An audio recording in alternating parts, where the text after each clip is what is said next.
Hello again.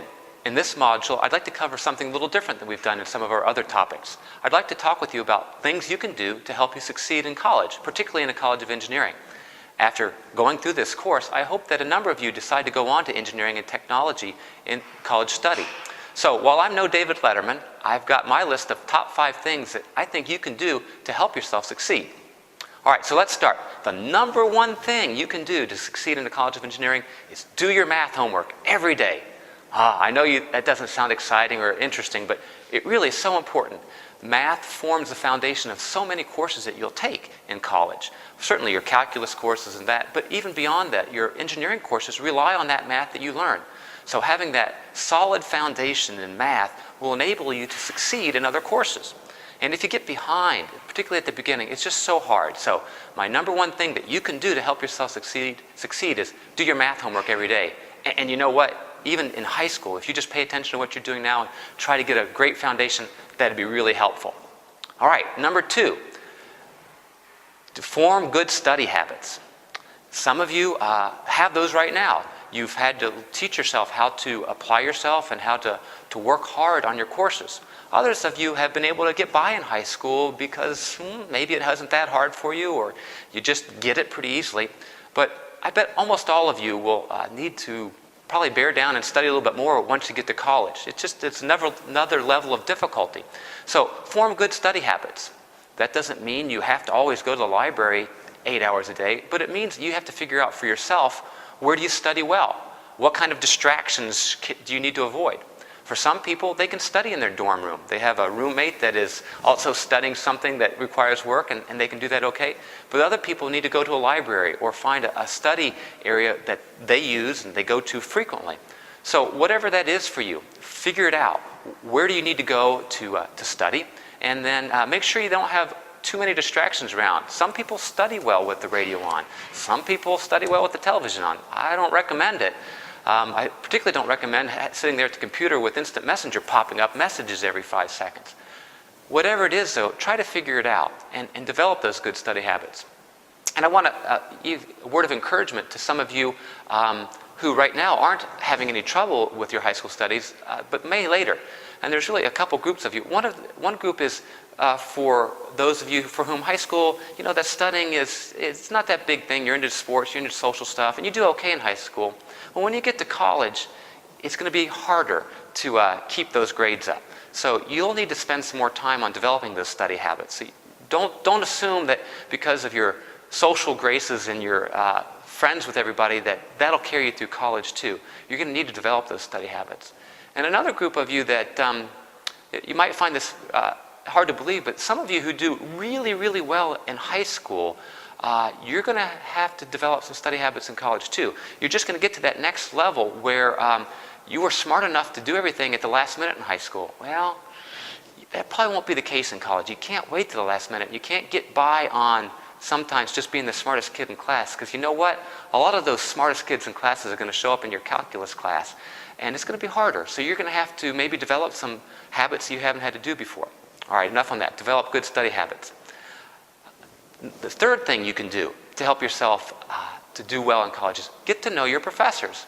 Believe it or not, they're not bad people. They're not ogres. And many of them, not all, but many of them will like to know you too. So you'll probably go to school and the class may be large, particularly your freshman year. You might have 50 people in that calculus class. You might have 40 people in that chemistry class. And it'll be very difficult for a professor to get to know you personally. But professors have office hours. And they have study sessions. Go to the study sessions. Ask questions if you have questions. Really do. Don't be hesitant to get help with the work. If you don't understand something, go to the professor's office hours and discuss it with them. Even if you have to even find a reason to go, I think you should. I think you should get to know each of your professors a little bit and help them to know you. Help them to know that you're interested in their subject. Help them to understand that you're applying yourself and that you're very interested in getting a good education. It's really a whole lot harder to give someone a bad grade if you know them personally. So if you get to know your professors and spend a little time with them in an appropriate fashion, that'll help you. All right, thing number 4 you can do to help yourself succeed is work with other people. Form a study team. You know, we talked about the importance of teamwork in one of the other modules, and this is a little different from that, but you see that when you work with other people, you get different viewpoints, you get different ideas. So if you can work with a group of folks who are fairly similar to you in ability, in other words, you don't want to be the one who's always behind or always asking the questions, nor do you want to be the one who's always having to explain it to others. But if you have a group of folks who help each other, who maybe one person is stronger in the math area, another person is stronger in the English area, and a third person is stronger in maybe the chemistry area, well, then you can help each other, and you can work with each other to develop your knowledge and your ability to apply the concept you've learned. And that's really where it comes in too, applying those concepts. So you know what it's like to do story problems in physics, for instance. Once you get it, it's okay, but until you see it, it's really hard to manage. So if you can work with others, maybe someone can see it.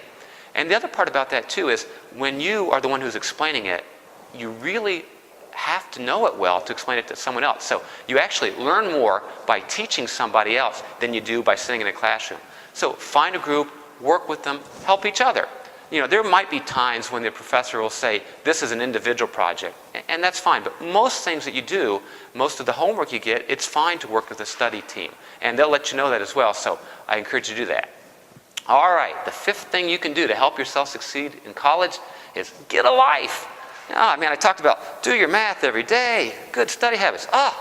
You also need to have a life. You need to develop your friendships. You need to develop those activities outside the classroom that enable you to enjoy your time, that enable you to get to know people and feel that you're really a part and connected to this place that you're at.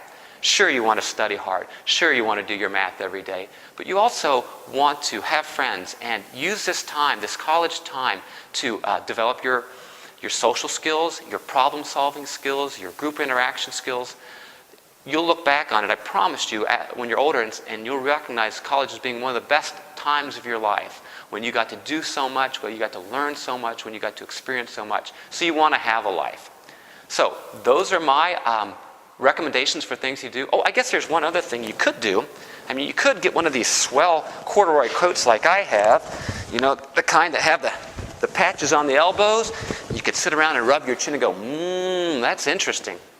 Or you could do your math homework every day. Okay, I'll see you next time.